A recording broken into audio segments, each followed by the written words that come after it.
back to Who's in Your Cloud, Tech on Purpose's blog series, where we explore the 21 steps to secure, reliable, trusted technology. I'm Lauren Lev, Marketing Manager for Tech on Purpose. And if you've been keeping up with the series, you should know that I am the host of this blog series and that you can check out every episode on LinkedIn, Facebook, YouTube, and Spotify. Visit who'sinyour.cloud to sign up for our free cybersecurity risk assessment, and make sure to subscribe and hit that like button down below. In today's episode, we'll be breaking down our top cybersecurity best practice number 19, compliance discovery and documentation. We'll be discussing what exactly this entails, and our cast of cyber experts will be telling you what services their companies provide to make sure your cybersecurity is secure, reliable, trusted, and compliant. We have a familiar face back on the blog today. We have from Cyber Trust Alliance, Senior Information Security Officer, Jeremy Sadler. Jeremy, it's been a while since we've seen that beautiful face of yours. So remind the audience who you are and what you do. Yeah, thanks a lot, Lauren. Great to be back again. Really appreciate everything you guys do. Cyber Trust Alliance specializes in healthcare, but several other industries as well, assisting in enterprise risk management and risk assessments, including various compliance industries. And information security officer role just means I'm the auditor and the guy that you see on a regular basis, helping your business stay in compliance. All right. And new to the vlog, we have James Morrison, the National Security Specialist and Cyber Evangelist at Intelisys. Fun fact is that James is former FBI, so I'm hoping that he'll spill a little top secret information somewhere along the vlog. James, give a little bit more about your background and tell us what you do now for Intelisys. Yeah, probably not a lot of top secret coming on. I still somewhat have to be responsible at the back end, right? For that. But so yeah, I'm the national security specialist for Intelisys. Been with them about 3 weeks right now. Prior to that, did a couple of years working for Hewlett Packard Enterprise as a cybersecurity technologist. Worked as a CISO briefly prior to coming over to Intelisys. But I've been in the tech field 33 plus years, did military for 8 prior to my bureau time, and have found myself sort of in this world that we live in, right? Where as tech moved forward, security became more and more and more important. And so my last 8 years in the FBI, I worked in the Houston office, working in the cyber crimes task force as a senior computer scientist, tearing apart the data, doing reverse engineering malware and digital forensics and all that kind of fun stuff. So got involved in a lot of cases, a lot of national security, as well as that rise of cybercrime, right? The beginning of ransomware, 2014, 2015. And now with Intelisys, my job is really to be that connection point between customers and providers. A lot of, as cybersecurity is rising, customers are getting out there and they're not sure how to even start this conversation. How do I get from here to there? And so they come to us, sometimes through local brokers, and then we connect them. So that's our goal, is to really just find the right fit for each company. So I think it's a great conversation on a daily basis. Awesome. Well, we're very glad to have you here. You've come very highly recommended by your cohorts at Intelisys. Well, I think they threw me under the bus. I think we were talking about it earlier. They're like, we don't want to do it. We'll have him do it. So your turn. Low man on the totem pole. Nah, it's okay. I enjoy it all the time. I have a good time with it. So as always, we have our sassy and savvy Tech on Purpose founder and CEO, Matt Tankersley, who's trying to twin with me in our matching shirts today. You got the memo. I appreciate it. I can follow instructions, Lauren. Yeah, mostly. Yeah, most of the time, right, guys? Welcome back to all our audience and all of our Cybercast guys. Thanks for being here with us today. A quick shout out to Mr. Sid from Cynet. Sid, I apologize, but we've had Sid on before. You guys might remember Sid from LastPass, who was an evangelist, a cybersecurity evangelist. We loved having Sid on multiple episodes. Sid, we miss you, buddy. Hope you're okay out there. So compliance. Wow. I expect we could have a year-long series, and we've done this 21 series episode just on what we call our 21, best security practices. But breaking down compliance alone is, probably a lifetime career journey. But, as we pursue the goal of simplifying the cybersecurity conversation for our many SMB and NPO and enterprise clients. We've broken this topic, compliance, up into two main areas, right? Discovery and documentation. And that's what we're going to talk about today. And then reporting and management. And I think we'll find that we can't talk about one without talking about the other, but hopefully we'll arrive on target here. And some of what you're going to hear today will be helpful, especially if you are in an environment or an industry or organization that has some compliancy requirements. We're also going to not have this conversation without talking, even independent of compliance, about what the insurance implications are of these topics. And there's a very, close line, if you will, between these two. As we started this series and said, look, how do we help our clients and our prospects to take this complex topic, simplify it, right? Well, and many times we've had folks who just say, man, I can't afford cybersecurity, or I just don't understand it. Well, hopefully we're helping with that process. But more and more, what you're going to find, like most of our clients, is your insurance company's not even giving you an option. So I expect we're going to be having a conversation about that. So in this session, we'll try our best to focus on the facts and the solutions that aid with completing the discovery and documentation that drives the accurate intelligence that we need for compliance reporting and management.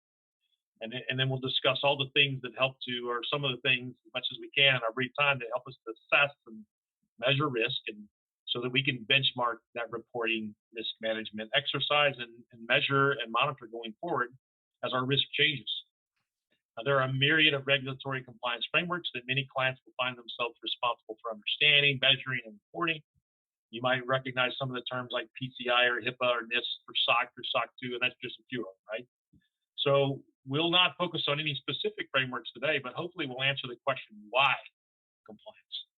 And where do I start this compliance conversation? And I think we've got the right cast with us here, Lauren, to do that. So without further ado, I'd say we plug you in, Jeremy, real quickly. Talk to us about the why, when, how, and who of compliance. And, we'll come back around and learn more about your organization and how you help with that. But let's just talk about the issue. What is it? Why do we need it? Thanks, Matt.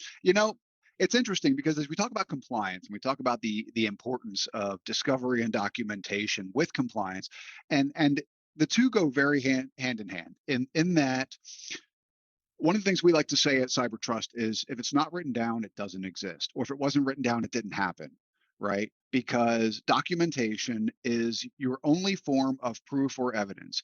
And I love the list that you gave of various compliance frameworks, because regardless of what compliance framework you're using, whether it's regulated and it's being imposed upon you, whether that be HIPAA, PCI, or whether it's self-selected for something like NIST or SANS, and you're choosing it as a guideline, the only way you know how you stand against that compliance is to document and show evidence of what you've got implemented.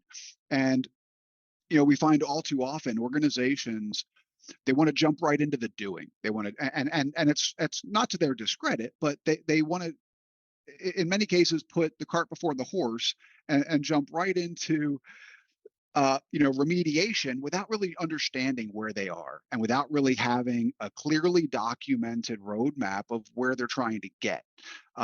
Too often I'll have, organizations that have healthy security budgets or healthy security teams come and talk to me about, well, what SOC should I be using? Do you know a reputable nationwide SOC that we can use for our security incidences? We've had a couple of breaches, and I'll do a review of their most recent risk assessment and find that they're missing 50% of their policies and procedures. And reel it back and say, listen, these compliance requirements, these policies and procedures are here for a reason, and they've got to be your starting point.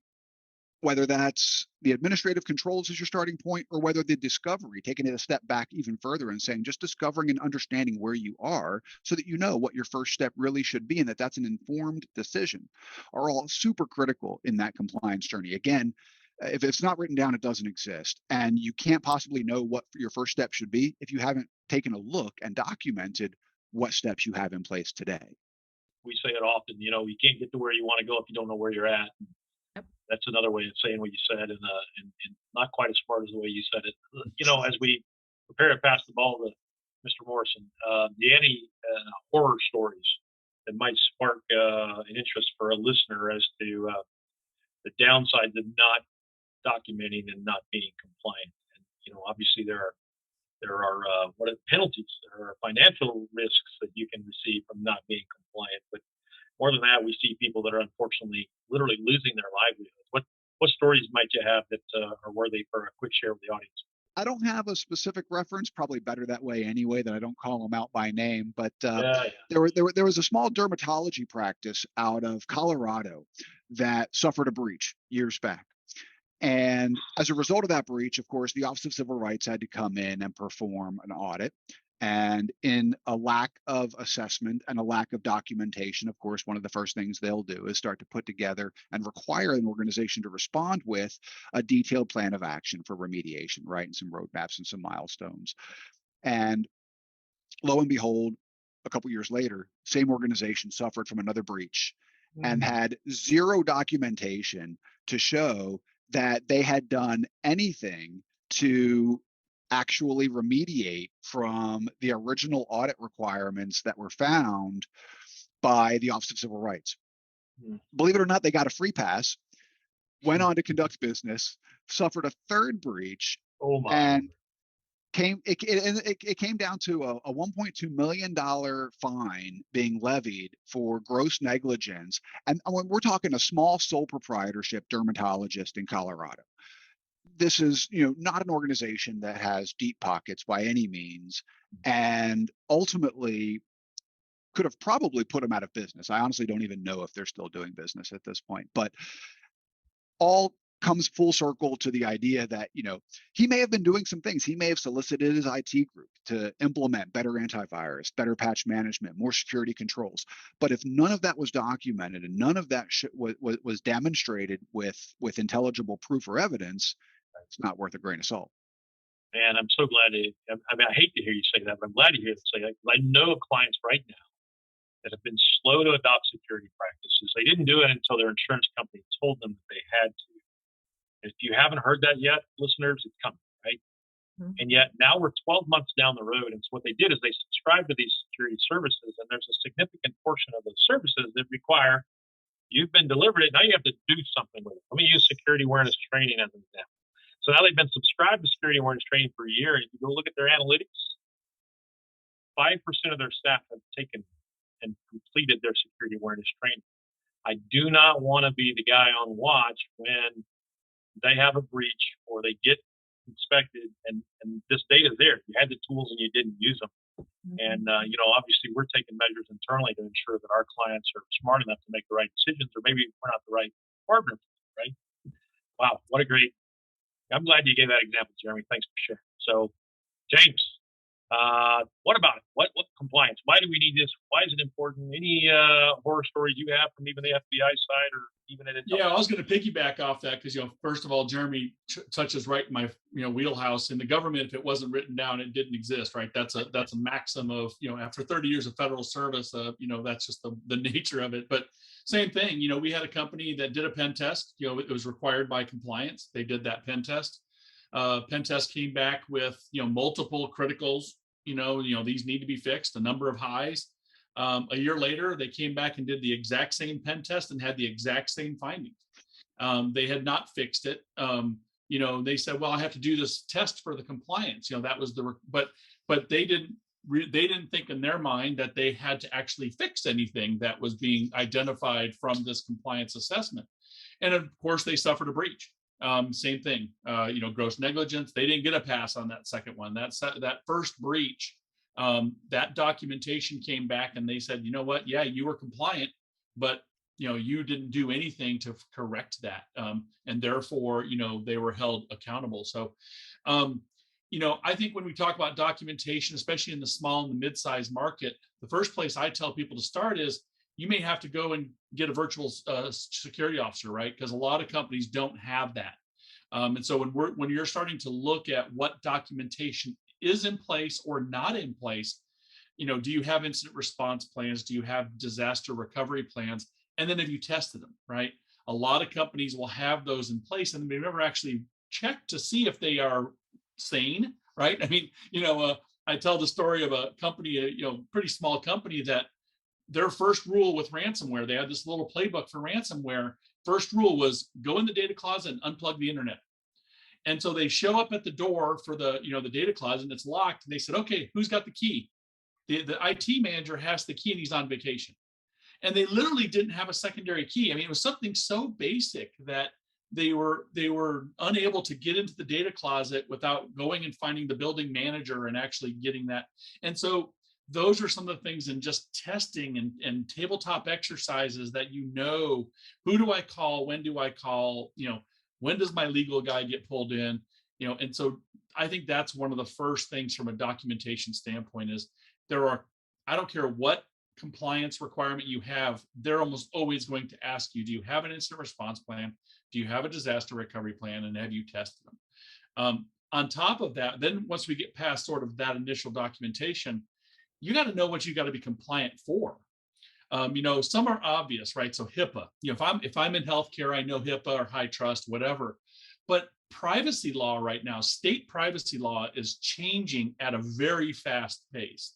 And we talk a lot about like CCPA, and the California's Consumer Privacy Act. And people say, well, I'm in Texas or I'm wherever, and it doesn't affect me. And that's completely not the case. State compliance can reach across state lines. And a good example was California sued Delta Airlines because of their breach, because that affected X number of California citizens. And so data breach laws, there's 50 different states and there's 50 different state breach laws. It's a crazy environment. And one of the things that I was always pushing for when I was in the FBI, and of course I was kind of a small fry, was we need federal breach notification law that standardizes that requirement. And that's a compliance requirement.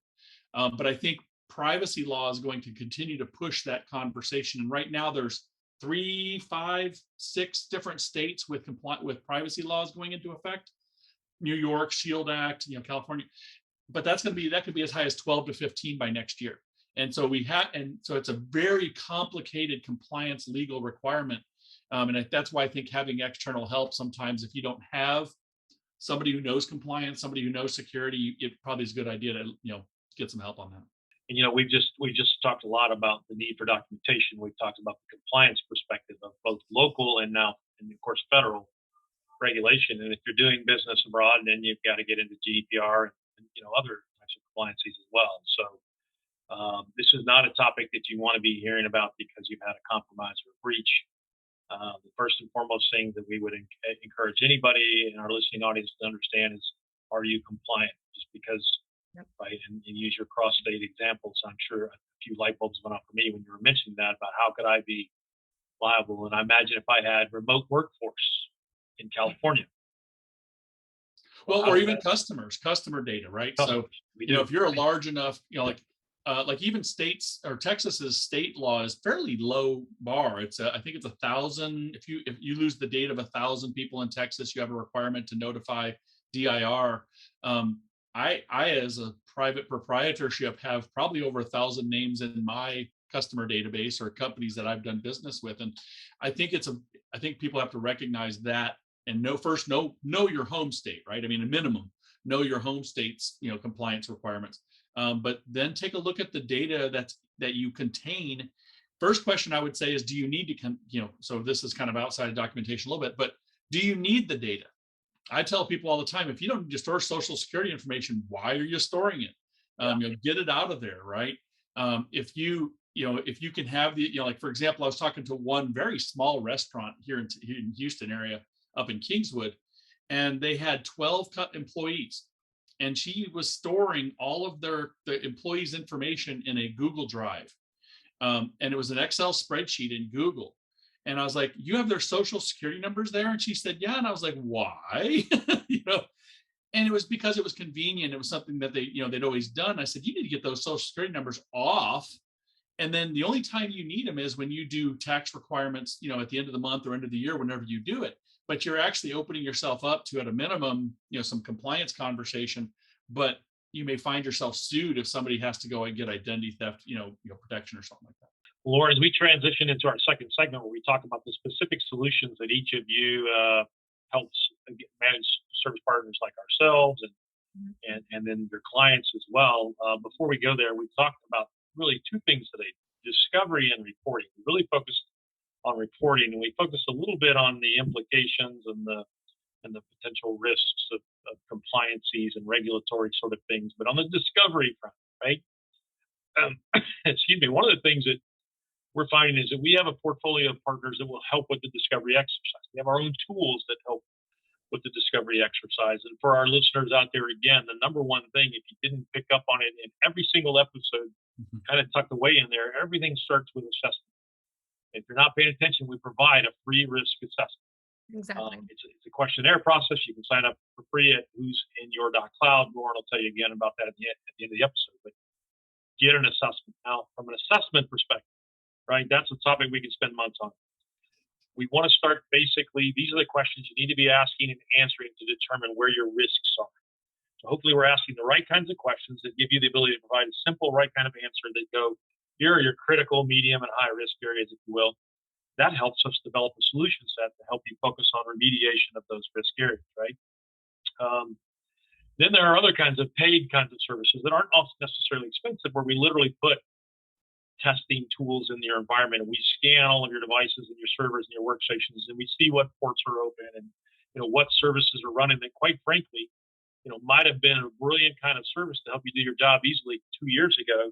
Well, now they're being exploited by some malicious actors, and it turns out the risk is greater than the reward, right? So any thoughts for the team specifically, or I'd say the team, the viewers, right, on discovery best practices, besides the things that I've mentioned or anything that enhances those things? And James, I'll start with you, and we'll go back to you again. Yeah, I think you're talking about, we talk about security assessments and stuff like that, but I would even talk about the idea of a data assessment. You need to know your data and where that data is stored, right? And this might be, it isn't very automated. There's not a lot of automated tools to do that. So, if you're in the cloud, for example, where in the cloud is that data stored? Those are conversations that are increasingly being had. If you say my data is stored outside the United States, you might find yourself, depending upon what your compliance requirements are, that's a risk factor, right?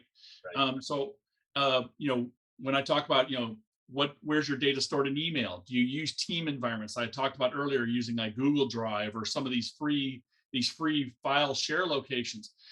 You have a responsibility, and that is going to be a compliance conversation. How do I share data between people inside my company, right? But how do I share that data outside of my company? How do I protect my customer? If again, we come back to healthcare because that's very common. But when you're sending data to your customer, do you send it as an open Word document or an open spreadsheet, right? That's we laugh kind of about that, but I've seen it, especially in some of the small hospitals. They're like, oh, I guess I have to do that differently. So you need to know how you're handling the data, customer data, employee data, and then how am I going to classify that, and then how am I going to protect it? Those are going to be some interesting conversations, I think, from a discovery and how you're doing it, and then how should you do it. That's exactly right. Definitely a core part of our initial pre-risk discovery assessment is where's your data, how are you protecting it, et cetera. And viewers, if you take nothing away from today's video, do not send usernames and passwords in email. Not to your IT company. Don't send it to your brother, your son, your daughter, your girlfriend. You guys, come on. And I know there are easier ways, there are secure ways, and that's not the way to do it. I can't tell you there's not a week that goes by that the customer doesn't send us a password and an email. Oh, yeah. We instantly destroy but you think about everyone. Yeah. We've seen this with school districts recently, where school districts have found themselves, they've suffered breaches and they have HIPAA data, and they don't think about that, the school nurse could be storing data that's considered, sensitive, or that, they've sent that data out to someone. So we have to have a real good recognition of especially in those general areas like schools or municipalities or, that data.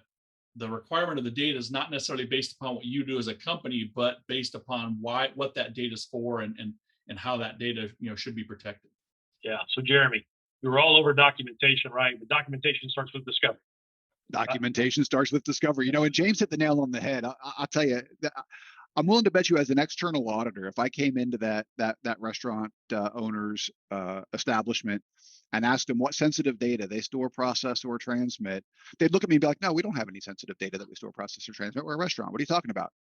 But lo and behold, you've got some sensitive PII, some Social Security data, right? And then you start to ask them a question. Well, do you realize that if that data gets breached, you've got a state law that may or may not apply. You've got a federal Social Security Administration law that may or may not apply for breach requirements. And to your point, right? I mean, a lot of businesses, they don't even know what data they have, right? And so how can you even start the process of documenting and protecting your data if you don't even know what data you have, right? And so understanding, taking a very critical look inward to your business and your practice and what you do and what data may or may not be coming in and out of your businesses, understanding your assets, your physical, software, and informational assets, and then how they're connected and what data they're sharing or accessing or transmitting is absolutely critical. Without that, you have no idea what you should be protecting or where it might be, let alone getting into the very long conversation we could have about how silly users do very silly things with data. And even when you think you know where your data is, you're probably wrong, because it's probably in your email, in your OneDrive, in your SharePoint, in your file shares, in your thumb drives, and everywhere else users will put it, because that's what they do. It's a very nice way to put it. Silly users will do silly things. So, Lauren, round two. Let's focus. Let Jeremy and James tell us a little bit more about the specific solutions they provide in the marketplace to equip companies like ours and our clients to be successful in discovery and documentation. Let's start with James this time. We started with Jim. I can do it. Okay. So make sure, I step on it. So I mean, I think what we're looking at is and what, like I said, we're kind of that brokerage of what does a company need, right?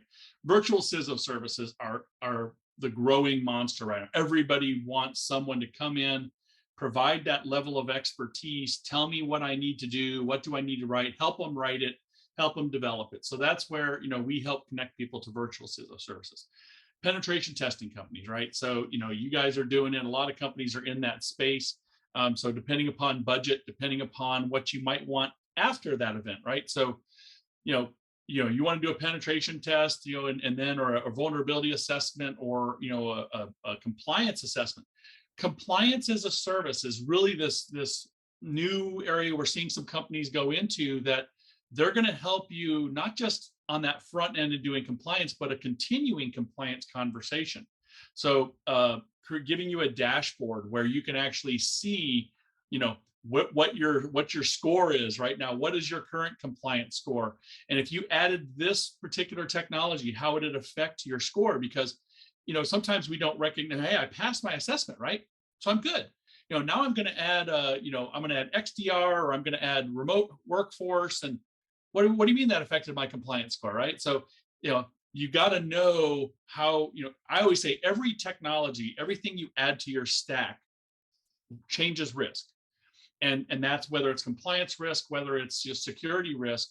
And so that's where you're seeing a lot of this continuing conversation of, or doing vulnerability assessments. I know we have a number of companies that can do ongoing vulnerability assessments, and they'll do scans of all of your websites, and they'll do scans of all of your public facing, servers, and then let you know if there's a vulnerability that maybe you didn't have.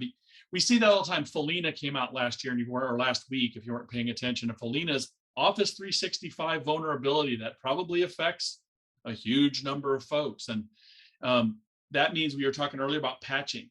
If you only patching that within 7 days, you might find yourself in a complaint and you didn't know about it. Last year was Log4j. Next week, it's going to be something else, right? And so those are the kind of security and compliance, offerings that are out there that we help connect people to. And that's awesome. And let me summarize that, and Jeremy, and then we want to get your perspective on what OneTrust or Cybertrust Alliance is doing. I apologize. OneTrust is one of our compliance partners as well. So Cybertrust Alliance. But you said, let me recap that for our viewing audience, right? James is with Intelisys. Intelisys is this master distributor of technology solutions, right?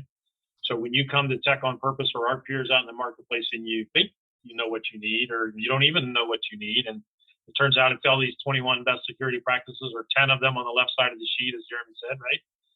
if we don't have a solution that we know fits, we go to our partners like Jeremy or James, I'm sorry, and Jeremy. James is going to send us to companies like Jeremy. Fortunately, we have a direct relationship with Jeremy. With Jeremy, we got Jeremy. With James, we got Jeremy and all his peers, right? So that's the beautiful thing about the master distributor. It's interesting that you said, what was it, Fallon? Is that what the name of it was? Felina, the Felina breach. Yeah, Felina breach, right? So this is a beautiful thing that came up recently. I had one of my clients ask me, should I be on a support subscription with TechOnPurpose, right? Today, they have a time and materials contract. That means whenever they want service, they call us. That means we're not proactively monitoring their environment. We're there when they need it. And they were asking us, what are the benefits of this, managed support contract? And we were talking to them specifically about firmware updates and patching for network devices, firewalls and switches and APs and everything. And guess what? If you're not on my managed service contract, I will gladly do those for you when you ask me, right? And you're going to pay me time and materials for my time for that. If you're on my subscription service, then I'm going to be monitoring those for you. I'm going to probably suggest that it needs to happen when it needs to happen, or I'm automatically doing it. Now, the one that you mentioned, the moment that we saw that come out, we went to our managed clients. Guess what? We have agents on all of their machines. We knew instantly who had that vulnerability. We were able to report that back, and we were able to instantly deploy a patch that basically removed the registry key, which had to do with RDP for those office tools, right? And so we were able to instantly remove that. And that's one of the many advantages to working with a managed service provider, as opposed to, I hear small clients that are keeping their IT team in-house. Well, that IT team's good at hardware. Well, and we're talking about documentation in particular, and I think this is a great kind of segue into it. You get reports. So managed services are huge right now, and that's something else that we do. Managed SOCs, people having operation centers and 24/7 eyes on glass. And all of these companies, including y'all, can give back reports saying that in the last month, the last week, here are the things that we patched for. These are the vulnerabilities that we stopped. And so when we start talking about discovery and documentation, this is a huge treasure trove of, I can show you that I've been protected. I can show you that, what my money is paying for and what the return on investment is. And I think that's, and it doesn't matter the size of the company. And I'll reiterate that over and over and over again. Don't care how small you are, how small you think you are. The managed services are not as expensive as you think, but you aren't going to know until you have that conversation. And let's get you there. I'm very passionate about, let's get more secure. I say all the time, I hate the bad guys winning, and when I see it, it drives me bonkers. And especially when I know it's a company that just didn't want to spend a little extra money to protect themselves or be a little bit more compliant. And then in the end, it's going to cost you exponentially more to remediate. So, yeah, we actually have that with our clients. It says if you refuse to adopt best security practices on a consistent basis, you have a compromise, and you want us to remediate it, our prices are exponentially increased. Yep. Absolutely. Jeremy, talk to us about Cyber Trust Alliance. What are you guys doing to deliver discovery and documentation solutions for your clients? Yeah, great question. So, James is talking my language about being able to understand what you need to secure, being able to document and show what you've secured.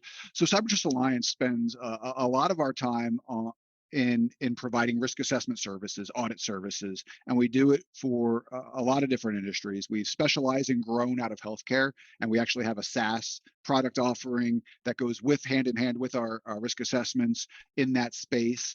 But I'm also a CMMC registered practitioner, and I specialize in DoD contractors and subcontractors that require CMMC certification or self-attested assessments even. To James's point, get yourself a vCISO. If you don't know what you need, they'll help guide you to what you need. A lot of organizations, you look at things like either the lower level CMMC self-assessments, or even the industry agnostics, the NIST or the SANS, and the select your own framework, trying to find something that matches your business that you can secure yourself against. Still having that internal knowledge of where to start can be very difficult, right? And so one of the things CyberTrust does is helps match up your business to your regulatory requirements, whether that's regulated or not, right? Matches you up to a framework that makes sense for your business.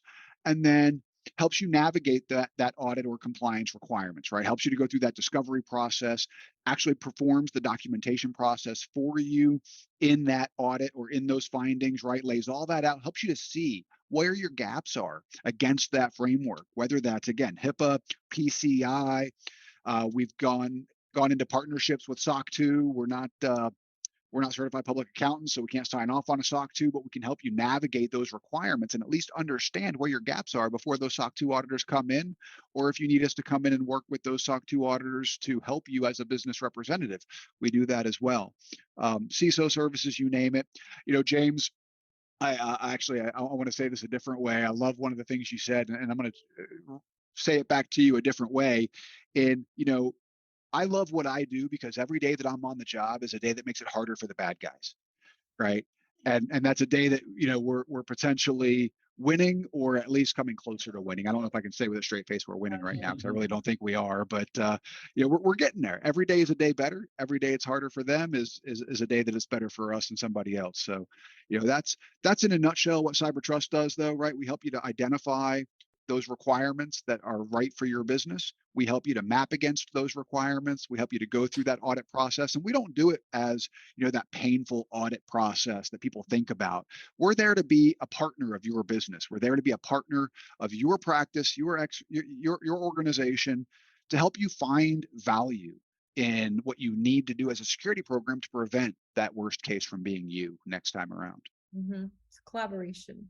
Great session, great topic, deep topic. Obviously, it segues exceptionally well into next week's topic, which is, hey, we've done our discovery. Now we've done our documentation. Why are we doing that? Who are we reporting to? How often do we need to do that? We're going to start talking a little bit about that. I know, James, you said earlier about how you have these partner solutions that help you create a security score, how that the moment that you introduce anything new into your environment, it changes your risk, which inevitably changes your score. I love, Jeremy, that your platform, your SaaS platform that you mentioned, does that very thing, by the way. And so I'm constantly trying to be a matchmaker in the marketplace. And James, if your team hasn't looked at partnering with these guys, I would certainly encourage you to do it, because they've got some impressive technology there. I'll piggyback on what you both said. So we'll take rainbows and unicorns with us to the close today. But we have a saying around here: we love what we do, who we do it with, and who we do it for. You guys are definitely in the who we do it with category. And the who we do it for, right? That comes from caring sincerely for our clients and our partners. And I think to your point, Jeremy, we've always cared for our clients. And in the past, it was helping them to be operationally efficient, to be competitive, to do what they do with technology better than their competitors. And now it's just protecting their doggone livelihoods, man. This is a real deal. And it takes the love factor and the caring factor to a new level. I'm glad you said that. Great episode, Lauren. How about any final thoughts on topic before we let Lauren close us out? Jeremy. No, it's been a pleasure being here today. I really appreciate you guys and what you're doing. This series is just amazing. I really hope that the customers, partners, vendors are getting as much out of it as I see opportunity for them to get out of it. It's just phenomenal. Yeah, thanks for being here again, Jeremy. Good to have you, James. Yeah, I mean, my thing is, it's not a lone world anymore, right? I mean, back in the day when we were first doing tech, we all felt like we were people on an island. And it's not. There's great features like this to help us navigate a much more complex security world. But there's no reason not to reach out and have a conversation with people around compliance and around security. There's a lot of stuff out there, and it's not as expensive as you might think it was in years ago. And it's not as hard as you're partnering with the right people. So final thoughts for me, Lauren, guys, you guys are out there, especially you entrepreneurs, you SMBs, and you're trying to build a future for your family and your friends and your employees. And if you're not taking cybersecurity serious, then you're putting that entire future at risk. And we say it way too often. It's unfortunate. It's not a matter of if, it's a matter of when now. If you're not adopting these basic security practices, complex passwords and multi-factor authentication and secure remote access and secure Wi-Fi and all the things on our best 21 practices, all of the discovery and documentation is mute if you're not going to remediation. And the last thing I think of, I remember one of our earlier conversations, when you guys do your assessments, you get to the end, there's this entire report and it goes, here's everything that's broken. You need to go get this fixed. When you're looking for someone to get it fixed, come talk to us. That's what we do. Exactly. Awesome, guys. Thank you so much for being here. Lauren, take us home. All right, to start a free trial, send an email to freetrial@who'sinyour.cloud. We couldn't have made it simpler for you. And sign up for our free cybersecurity risk assessment at who'sinyour.cloud. Next week, we'll be discussing compliance management and reporting. So now that you've done your compliance research, discovery, and documentation, how do you track and report variances or shortcomings in internal or third-party vendor compliance requirements? We'll be discussing the systems, tools, and partners built for this very task, simplifying the process of management and reporting so you can focus on doing what you do best while we handle the rest. So join us next week for that. Bye, everybody. Thank you so much. Thank you so much, everybody.